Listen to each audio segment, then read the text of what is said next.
L'Internet des objets fait son trou. Les conditions semblent en effet réunies pour lever les freins à son adoption, selon la dernière étude Xerfi Precepta. Alors c'est vrai, les performances commerciales des objets connectés peinent encore à convaincre de leur caractère disruptif. Pourtant, grands groupes et PME ne peuvent plus faire l'impasse d'une stratégie autour de ces objets. Les enjeux stratégiques et concurrentiels sont de fait immenses. Je veux parler de l'émergence de nouveaux modèles d'affaires serviciels ou autour des données. Je pense également à la redéfinition de la structure des secteurs et au déplacement de la valeur vers les plateformes applicatives. Déjà, les géants du numérique occupent des positions stratégiques dans ce nouvel Eldorado, dessinant leur propre vision du futur. Mais il ne faut pas exclure les scénarios alternatifs, avec la montée des préoccupations autour de la vie privée et de la cybersécurité, sans oublier la méfiance croissante envers les GAFA, l'émergence de plateformes open source devient en effet crédible dans le domaine de l'Internet des objets. Dans leur étude, les experts de Xerfi Precepta ont analysé les rapports de force au sein de cette industrie émergente. Et il en ressort que le pouvoir de marché s'est déplacé vers les éditeurs de logiciels d'interface et d'agrégation de données comme Amazon ou Alphabet Google, au détriment des concepteurs et fabricants d'objets connectés tels que Fitbit ou Netatmo.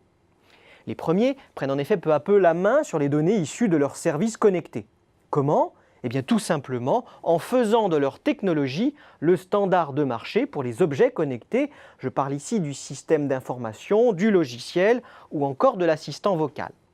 Une prédominance sur la filière qui s'explique aussi par le fort pouvoir de marché de quelques oligopoles dotés de moyens financiers colossaux.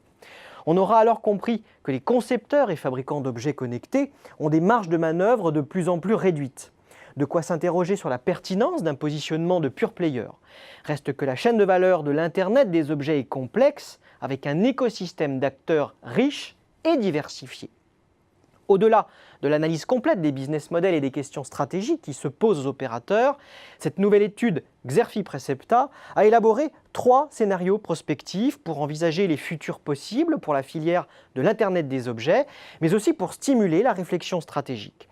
Le premier scénario anticipe une pénétration asynchrone de l'Internet des objets selon les marchés, avec pour corollaire un renforcement de l'Internet des silos et des approches stratégiques propriétaires chères aux acteurs intégrateurs. Le deuxième scénario, lui, prévoit une recrudescence des cyberattaques. Les logiques sécuritaires et souverainistes entraîneront alors une balkanisation des plateformes et solutions en matière d'Internet des objets. Paradoxalement, ça pourrait favoriser l'émergence d'un géant européen du logiciel et des services technologiques. Le troisième scénario suppose que l'avenir de l'Internet des objets passera par la réorientation des stratégies d'acteurs clés vers des solutions open source, en tête desquelles les marchés de l'industrie 4.0 et de la ville intelligente. Il s'agit d'une option gagnante pour les concepteurs et fabricants d'objets connectés confrontés à la concurrence des plateformes propriétaires nord-américaines. 3 scénarios qui sont à découvrir dans la nouvelle étude Xerfi Precepta.